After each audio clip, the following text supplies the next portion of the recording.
নমস্কার, কুমকুমের কথকথায় আপনাদের স্বাগত।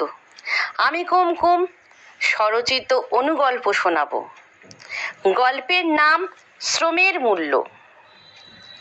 সেকালের সম্পন্ন চাষি গৃহস্থ পরিবারগুলিতে গুরু গোসাইদের আনাগোনা লেগেই থাকত। এদের মধ্যে কেউ কেউ ছিলেন খুব লোভী ও ভোজন বিলাসী। পাপ পুণ্যের ভয় হোক বা যে কোনো কারণেই হোক, এদের বিরুদ্ধে কেউ খুব একটা মুখ খুলতে সাহস করত না। তবে ব্যতিক্রমী চরিত্র তো চিরকাল থাকবেই।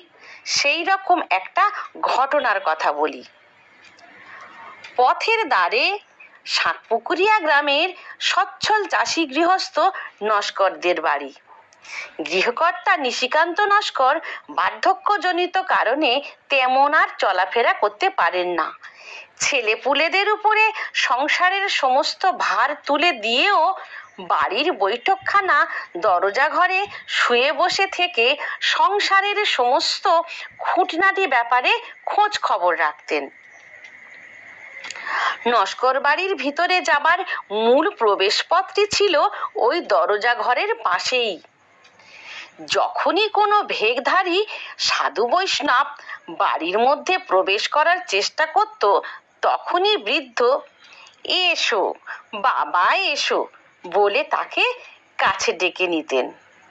তারপর বলতেন, তোমার জন্য বাদায় নেমে হাল চষেছি, কাগড়ি ধান ফেলেছি, পেকে ধান ফেলেছি, বিয়ন ভেঙেছি, তলা রুয়েছি, নিড়ন দিয়েছি, ধান কেটেছি, ঝেড়ে গোলায় তুলেছি।